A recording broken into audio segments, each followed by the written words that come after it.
Bienvenidos a su canal Sacerdotes de Sadoc.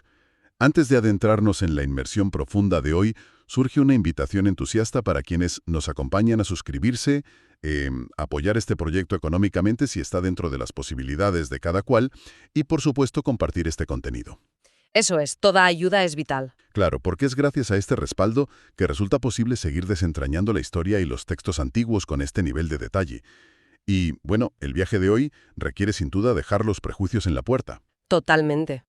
Imaginemos la escena por un momento. Un ciudadano de la antigüedad es llevado ante los jueces de su comunidad.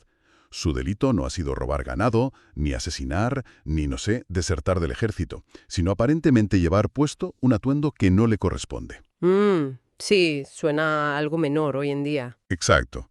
Lo que en la cultura popular suele despacharse hoy como una simple regla sobre si usar falda o pantalón basada en Deuteronomio 22:5, en el mundo antiguo era en realidad un asunto de vida o muerte, un tema que involucraba tácticas militares, espionaje y hasta ritos mágicos.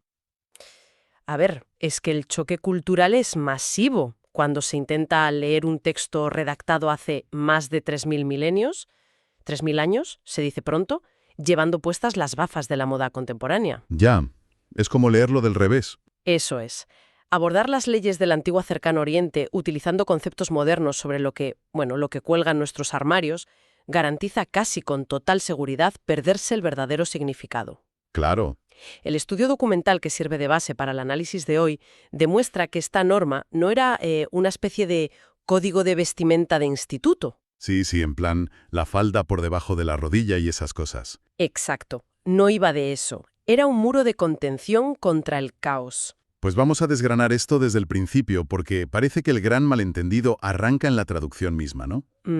Sí, la raíz del problema está ahí. Antes siquiera de intentar visualizar cómo vestía la gente en aquella época, las fuentes insisten en que debemos observar el hebreo original. Y resulta que las palabras empleadas no son, digamos, los términos genéricos para hablar de ropa o vestimenta civil. Para nada. A ver, el texto hebreo es sumamente específico y utiliza la expresión kelí yever. Kelí yever. Exacto. Desglosar estos dos términos dinamita cualquier noción de ropa de diario. En el léxico del antiguo Israel, la palabra kelí tiene un uso muy delimitado. ¿A qué se refiere exactamente? Pues rara vez, por no decir nunca, describe la túnica de lino que un pastor usaría, para estar en su casa. Ya. Se traduce más bien como artículo, utensilio o herramienta. Vale. Y lo que resulta revelador de verdad es que, en la inmensa mayoría de los contextos bélicos o históricos de la época, kelí se refiere a armamento y equipo táctico. ¡Wow! Sí, es la funda de la espada, es el escudo, el carcaj para las flechas o el zurrón de un soldado. O sea, a ver si lo entiendo bien. Es como si, digamos, alguien confundiera ponerse el smoking para ir a una boda con plantarse el chaleco antibalas táctico de las fuerzas especiales o de los GEO. Una analogía perfecta. Es que son esferas de la vida que no tienen ningún punto de contacto. Una tiene que ver con la pura etiqueta civil y la otra con la supervivencia en pleno combate. Esa distinción es vital. Y queda aún más clara al observar la segunda palabra, que es Heber. Cuéntame sobre Heber. A ver, el hebreo antiguo posee varios vocablos para referirse a un hombre. La más habitual, ish, significa simplemente hombre o varón en un sentido, biológico o general. El hombre de a pie, digamos. Eso es. Sin embargo, el texto ignora deliberadamente ish y elige Heber. Un Heber es el hombre definido por su fuerza física en el contexto del combate. O sea, el guerrero. Exactamente, el guerrero. Es el individuo en edad y en plenas capacidades para formar parte de la milicia tribal.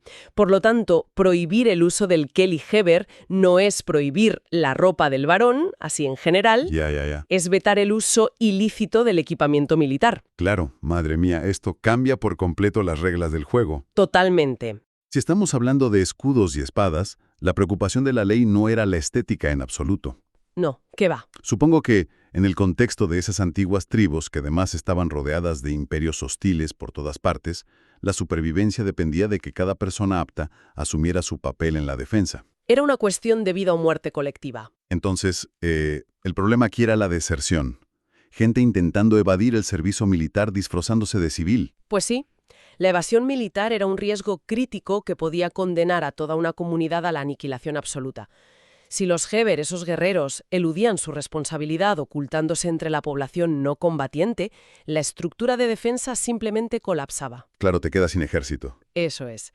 Pero el consenso académico en nuestro estudio documental apunta a una segunda amenaza que era igualmente desestabilizadora. A ver, ¿cuál? En varias naciones vecinas a Israel existían tradiciones y cultos donde se requería la participación de mujeres en combates rituales. Ostras. Sí. La prohibición operaba en ambas direcciones para mantener un orden institucional de defensa muy estricto. Básicamente se blindaba a la comunidad contra la anarquía interna y a la vez contra las influencias extranjeras. Lo cual, fíjate, genera un misterio aún mayor al pensarlo bien. ¿En qué sentido? Pues que, si descartamos la idea moderna de la ropa de hombre y la ropa de mujer, surge una pregunta evidente sobre la vida cotidiana. A ver. ¿Qué colgaba realmente en los percheros de hace 3000 años? Porque si alguien quería pasar desapercibido o infiltrarse, necesitamos saber cómo se vestía la población de a pie normalmente. Ya, es una gran pregunta. Y aquí las fuentes revelan un dato arqueológico que rompe muchísimos esquemas. Sí que los rompe, sí. Es que la tecnología textil de la Edad del Bronce tardío y la Edad del Hierro nos da una respuesta que suele desconcertar muchísimo a la mente occidental. Seguro. Y es que el pantalón sencillamente no existía en el Israel del año 1400 antes de nuestra era.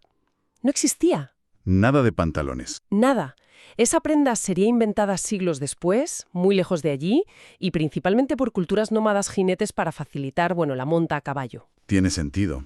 En el antiguo Cercano Oriente, absolutamente toda la población, desde el rey hasta el campesino más humilde, y ojo, independientemente de su sexo, vestía túnicas. Es decir, la prenda universal era, básicamente, el equivalente a la camiseta básica de algodón que todos usamos hoy en día. Exactamente eso. Todo el mundo lleva una y la forma estructural es prácticamente idéntica, ¿no? En esencia, así. Un telar de la época producía paños rectangulares que se unían de maneras muy rudimentarias.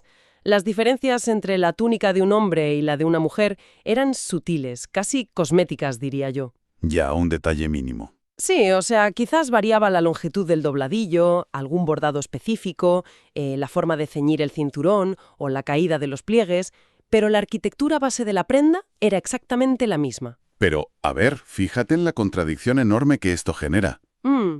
Si todo el mundo llevaba túnicas casi idénticas y las diferencias eran tan imperceptibles a simple vista, ¿cómo detectaban a los infractores? Claro. Es que parece imposible ejercer de policía de la moda en una sociedad donde la ropa es tan uniforme. A menos, claro, que el intercambio de prendas no fuera un simple despiste matutino. No, un despiste no era. Sino un acto deliberado, público y, digamos, escandaloso. Y es aquí donde la historia se sumerge de lleno en las sombras de las religiones antiguas y revela por qué esta ley era tan severa. A ver. No se perseguía un error de vestuario, se perseguía un rito. Para entenderlo bien, hay que observar a las superpotencias culturales que rodeaban a Israel en ese momento, donde dominaban deidades paganas como Astarte en la región de Canaán o Ishtar en Mesopotamia. Nombres que imponen bastante en la historia. Totalmente. Y en los cultos dedicados a estas deidades, que por cierto regían tanto la guerra como la fertilidad, el intercambio de vestimenta no tenía nada de casual. No era una fiesta de disfraces. ¿Qué va? Era magia ritual perfectamente estructurada. O sea, entramos en el terreno de invocar poderes mediante el caos, ¿no? Justamente eso. Mira, Ishtar era concebida con una naturaleza dual, andrógina, muy impredecible. Ya. Sus sacerdotes y acólitos creían que, al desdibujar deliberadamente las líneas de la identidad humana, intercambiando ropas y roles, podían emular esa dualidad divina. ¡Wow! La lógica mágica antigua dictaba que este caos ritual obligaría a la deidad a derramar su poder sobre la tierra. Ya sabes, garantizando la fertilidad de las cosechas en tiempos de sequía o proporcionando protección sobrenatural frente a una plaga. Era, en el fondo, un acto desesperado de manipulación cósmica, ¿verdad? Eso es, pura manipulación. Pues ahora cobra todo el sentido que el texto bíblico utilice una palabra tan contundente para condenar esto. Las fuentes señalan que el término empleado es toeva. Sí, toeva. Que habitualmente se traduce como abominación. Exacto. Claro, a nivel popular, esa palabra suena a algo que produce asco o rechazo visceral, pero supongo que el significado técnico legal es muy distinto aquí. Es que el uso de chueva en la jurisprudencia hebrea es casi un tecnicismo legal que está estrechamente asociado a la idolatría. Ya. no describe una simple ofensa al buen gusto o una ruptura de la etiqueta social en una cena. Describe una práctica que importa costumbres de dioses extranjeros directamente al núcleo de la comunidad. Claro, el peligro de la infiltración cultural. Exactamente. Para los israelitas, su supervivencia histórica dependía exclusivamente de su pacto con un dios único. Participar en los rituales de Istar, emulando sus alteraciones de identidad, suponía romper ese pacto de raíz. Romper el contrato básico. Eso es. El objeto físico en sí, ya sea la tela, el corte de la túnica, era irrelevante. Lo que se castigaba de verdad era el acto de asimilación cultural que amenazaba con disolver a la comunidad entera. Visto así, la ley funcionaba como un cortafuegos para la identidad colectiva. Un cortafuegos, sí. Y si esto va de rechazar la magia extranjera y mantener un orden férreo, tiene que haber un patrón más amplio. ¿Esta ley no puede ser un capricho aislado ahí en medio del texto? No, de hecho no lo es. Y las fuentes nos confirman que efectivamente forma parte de un bloque legislativo que los académicos denominan la teología de la distinción. Sí, al ampliar el foco y leer Deuteronomio 22 en su conjunto, la regla sobre el equipo militar y la vestimenta comparte espacio con directrices que, para un lector moderno, no tienen la menor conexión lógica aparente. Parecen puestas al azar. Parecen, sí. Unos pocos versículos más adelante, del 9 al 11, aparecen las leyes de no mezcla, Ah, las famosas leyes de... conocidas en el judaísmo posterior como Kilayim y Shatnez. Eso. Ahí encontramos prohibiciones contundentes contra sembrar diferentes tipos de semillas en una misma viña, por ejemplo. Ya. Se prohíbe arar el campo atando al mismo yugo a un buey y a un asno. E incluso se prohíbe confeccionar y vestir prendas que entretejan hilos de lino y de lana. Madre mía, suena como si el universo antiguo fuera concebido como un gigantesco sistema de archivos. O no sé, un sistema operativo informático. Es una buena forma de verlo. Cada elemento de la creación, el reino vegetal, los animales de tiro, los textiles, tiene su propia carpeta asignada desde el principio de los tiempos. Si metes un documento donde no toca, digamos si cruzas la semilla de uva con la de trigo o mezclas el lino vegetal con la lana animal, estás corrompiendo el código básico del sistema. Esa metáfora del sistema ilustra perfectamente el concepto hebreo de santidad, la palabra kadosh. Kadosh, vale. Habitualmente se espiritualiza demasiado este término, pero en su raíz, kadosh significa separación, delimitación, orden. Ah, orden frente al caos. Eso es, el relato del Génesis presenta a Dios creando el mundo mediante actos de separación. Divide la luz de la oscuridad, las aguas superiores de las inferiores, la tierra firme del mar. Ya, todo muy estructurado. Claro, por tanto, mantener las cosas en su categoría natural era la manera humana de imitar la obra del Creador y mantener a raya el caos. Es decir, Que las religiones vecinas celebraban la mezcla y el caos para obtener poder mágico, y en cambio Israel debía celebrar la distinción y el orden para reflejar la santidad. pero hay algo fascinante en cómo organizaban el mundo. Para la mentalidad actual, resulta impensable mezclar en un mismo código penal normativas sobre agricultura básica y regulaciones sobre identidad militar o idolatría. Claro, hoy en día choca. Es que clasificamos la agricultura como un asunto meramente secular, muy técnico, mientras que el culto es la esfera puramente religiosa. ¿Por qué lo agrupaban todo así? Pues porque la separación entre lo secular y lo religioso es un invento intelectual moderno. Ah, claro. Para el agricultor del antiguo Cercano Oriente, sembrar el campo no era una actividad laica para nada, era una declaración teológica. Fíjate. Respetar la prohibición de no mezclar semillas era, digamos, predicar con el arado que se confiaba en el orden establecido por la divinidad, en lugar de recurrir a los atajos mágicos de los cananeos. Ya no buscaban el truco mágico para la cosecha. Exacto. De la misma manera, mantener intactas las fronteras de la identidad y rechazar el intercambio de roles asociado a Istar era una demostración física y diaria de lealtad absoluta. El orden visible del mundo material debía ser un espejo impecable del orden invisible. Llegados a este punto, la inmersión profunda nos obliga a plantear un escenario distinto. Vamos a dar un salto temporal enorme. Venga. Avancemos desde las arenas del desierto en el 1400 antes de nuestra era, hasta las buliciosas calles de Jerusalén en el siglo I de nuestra era, ya bajo el dominio del Imperio Romano. Un mundo completamente distinto. El mundo ha cambiado drásticamente. El templo está a punto de ser destruido en el año 70. Y lo más importante para nuestro análisis, esos cultos de fertilidad de Istar y la magia cananea prácticamente han desaparecido o han mutado en algo irreconocible. Sí, ya no eran la amenaza principal. Entonces, si la amenaza mágica original ya no existe, ¿por qué no derogar la ley directamente? ¿Por qué seguir discutiendo sobre ella? Es una pregunta clave. La supervivencia de este texto es un testimonio asombroso de cómo las leyes antiguas evolucionan para enfrentarse a nuevas crisis. A ver, Tras la destrucción del Segundo Templo en el año 70, el judaísmo atraviesa un trauma existencial brutal. Al perder el templo, los sabios y eruditos, cuyos debates quedaron posteriormente registrados en el Talmud, tuvieron que reinterpretar todo su corpus legal para sostener a una comunidad dispersa. tuvieron que reinventarse. Eso es, al revisar Deuteronomio 22.5, comprendieron que la idolatría explícita de Ishtar ya no era el problema central de su sociedad. Sin embargo, el principio rector de la ley seguía vivo. El de no alterar el orden. Exacto.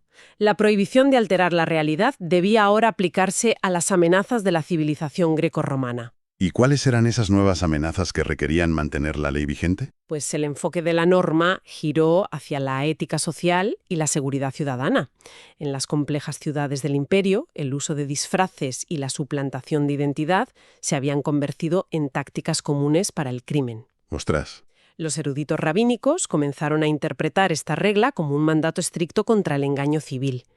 Se argumentó que el propósito de la ley era impedir que un individuo modificara su apariencia para infiltrarse en el círculo íntimo del sexo opuesto Ya. o, bueno, para acceder a espacios privados con fines inmorales. Entiendo. De igual manera, se convirtió en una barrera contra el espionaje, evitando que miembros de la comunidad ocultaran su verdadera identidad para obtener información de forma clandestina. Esta es verdaderamente una vuelta de tuerca alucinante. Ha pasado de ser una directriz táctica militar y un escudo contra ritos mágicos ancestrales a funcionar como una versión antigua de la protección contra el catfishing, ¿no? Totalmente. El catfishing de la antigüedad. Una defensa temprana contra la usurpación de identidad y